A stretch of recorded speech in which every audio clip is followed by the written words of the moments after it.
ఆకాశం చిల్లు పడిందా? భీమిల్లో సముద్రం పొంగి ఇక్కడికి వచ్చిందా అనే విధంగా రాష్ట్ర నలుచెరగల నుంచి లక్షలాది మందిగా విచ్చేసినటువంటి తెలుగుదేశం పార్టీ, జనసేన నాయకులకి, కార్యకర్తలకి పేరు పేరున హృదయపూర్వకమైనటువంటి నమస్కారాలు తెలియజేస్తున్నాను. ఈ సభలో పాల్గొన్నటువంటి తెలుగుదేశం పార్టీ జాతీయ అధ్యక్షులు శ్రీ నారా చంద్రబాబు నాయుడు గారికి, పవర్ స్టార్ జనసేన అధ్యక్షులు శ్రీ పవన్ కళ్యాణ్ గారికి, మన యువనేత భవిష్యత్ తరాలకి దిక్చూసి శ్రీ నారా లోకేష్ బాబు గారికి, నందమూరి యువ కిషోరం పొలిట్ బ్యూరో సభ్యులు, శాసనసభ్యులు పెద్దలు శ్రీ నందమూరి బాలకృష్ణ గారికి, సోదరుడు శ్రీ నాదెండ్ల మనోహర్ గారికి, వేదిక పైన ఉన్నటువంటి తెలుగుదేశం పార్టీ, జనసేన నాయకులందరికీ పేరు పేరున హృదయపూర్వకమైనటువంటి నమస్కారాలు తెలియజేస్తున్నాను. జనవరి 27వ తారీఖున లోకేష్ బాబు గారు కుప్పంలో పాదయాత్రని ప్రారంభించారు. ఆ రోజే నేను చెప్పాను, లోకేష్ బాబు గారు వారసుడు కాడు, రాజకీయ నాయకుడని చెప్పి ఆ రోజే చెప్పాను. ఈరోజు 226 రోజులు 3132 కిలోమీటర్లు ప్రయాణం చేసినటువంటి సందర్భంలో లోకేష్ బాబును చూస్తే నాయకుడే కాదు, ఒక పోరాట యోధుడని చెప్పి మీ అందరికీ ఈ సందర్భంగా తెలియజేస్తున్నాను. మన నాయకుడు శ్రీ నారా చంద్రబాబు నాయుడు గారు పాదయాత్ర చేశారు, వైఎస్ఆర్ పాదయాత్ర చేశారు.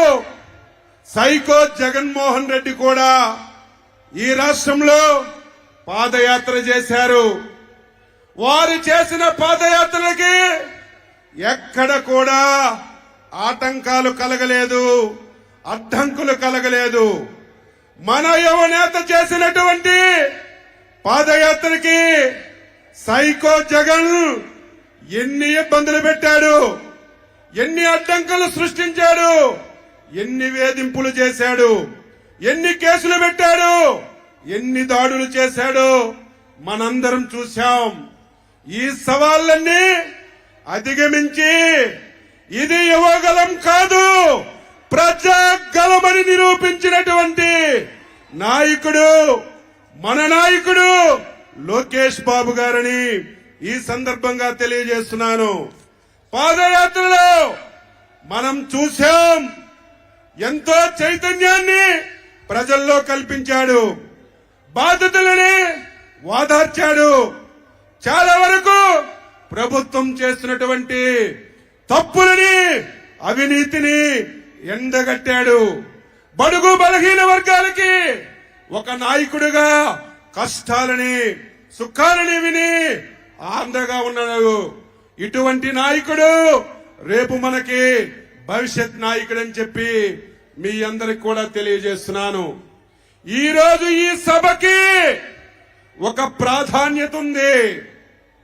ఏంటో మీ అందరికీ తెలియాలి.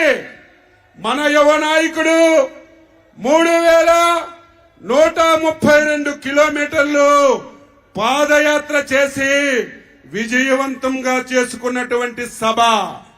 రెండవది, దుర్మార్గుడు మన నాయకుడు తప్పు చేయకపోయినా, పైసా అవినీతి చేయకపోయినా అక్రమంగా కేసు పెట్టి 53 రోజులు జైల్లో పెట్టి బయటికి వచ్చిన తర్వాత జరుగుతున్నటువంటి సభ.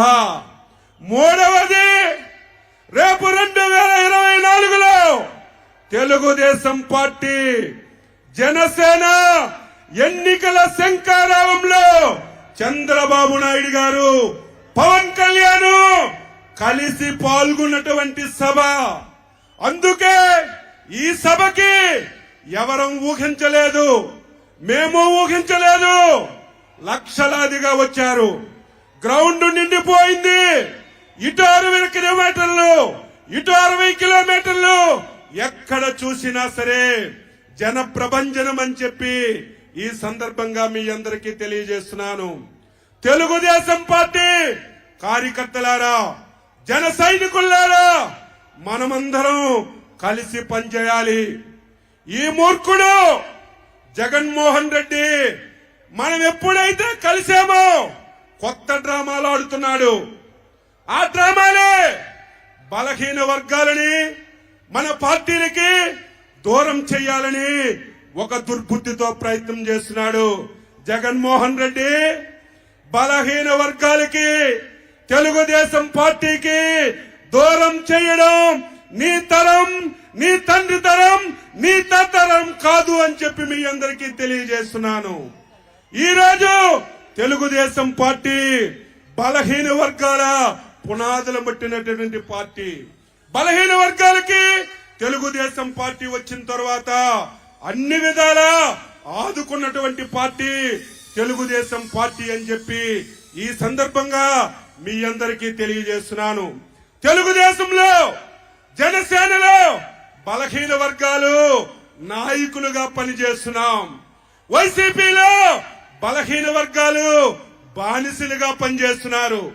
ఈ రోజు ఉత్తరాంధ్ర ఉంది, వెనుకబడిన ప్రాంతం. ఈ ప్రాంతంలో బలహీన వర్గాలు నాయకత్వం ఉంది. కానీ 5 సంవత్సరాల నుంచి చూస్తున్నాం, ఈ 3 జిల్లాలు వైఎస్ జగన్మోహన్ రెడ్డి, విజయసాయి రెడ్డికి, సుబ్బారెడ్డికి ఈ 3 జిల్లాలు రాసి పెట్టేశారు. అయ్యా బొత్స సత్యబాబు, ధర్మాన ప్రసాద్, సీము నెత్తురుంటే మీరు వెంటనే రాజీనామా చేసి జగన్మోహన్ రెడ్డి దగ్గర ఒక్క నిమిషం కూడా ఉండడానికి వీల్లేదు. బలహీన వర్గాలకి ఈ రోజు నాయకత్వం ఇచ్చే ధైర్యం లేదా? ఈ రోజు ఈ రాష్ట్రాన్ని జగన్మోహన్ రెడ్డి 5 గంత్రాలుగా మొత్తం దోపిడీ చేశాడు. రాష్ట్రాన్ని సర్వనాశనం చేశాడు. ఉత్తరాంధ్రని దోచుకున్నాడు. అందుకే మనందరం కూడా ఈ రోజు మళ్ళీ తెలుగుదేశం, జనసేన, తెలుగుదేశం పార్టీ ఒక్కటే ఉన్నప్పుడు 1 సంవత్సరం ముందు నేను చెప్పాను 160 స్థానాలు తెలుగుదేశం పార్టీకి వస్తాయని. చాలా మంది నవ్వారు. అచ్చెన్నాయుడు ఏంటి 160 స్థానాలు వస్తాయని. ఇప్పుడు తెలుగుదేశం పార్టీకి పవర్ స్టార్ పవన్ కళ్యాణ్ కలిశాడు. ఇక్కడ వైసీపీది దబిడి దుబిడే. ఈ రోజు మనం చిత్తశుద్ధితో పనిచేస్తే, అంకిత భావంతో పనిచేస్తే ఈ రాష్ట్రంలో కొన్ని జిల్లాల్లో వైసీపీ పార్టీకి డిపాజిట్లు కూడా రావు అని చెప్పి మీ అందరికీ తెలియజేస్తున్నాను. ఆ రకంగా మనందరం పనిచేద్దామని గ్రామ స్థాయి నుంచి రాష్ట్ర స్థాయి వరకు ఎక్కడ కూడా మన మధ్య చిన్న విభేదం ఉండడానికి వీల్లేదు. ఈ దుర్మార్గుడు, ఈ సైకో ఆ ప్రయత్నాలు కూడా చేస్తాడు. కులాల మధ్యన తగాయిదీ పెడతాడు, మతాల మధ్యన తగాయిదా పెడతాడు, ప్రాంతాల మధ్యన తగాయిదా పెట్టి రాజకీయ లబ్ధి పొందాలని ప్రయత్నం చేస్తాడు. సోదరులారా, జన సైనికులారా, తెలుగుదేశం పార్టీ నాయకులారా, జాగ్రత్తగా పనిచేసి 100 రోజుల్లో ఈ రాష్ట్రానికి పట్టినటువంటి శని జగన్మోహన్ రెడ్డిని బంగాళాఖాతంలో కలిపితే తప్ప ఆంధ్ర ప్రజలకి బతుకు లేదని చెప్పి మీ అందరికీ తెలియజేస్తున్నాను.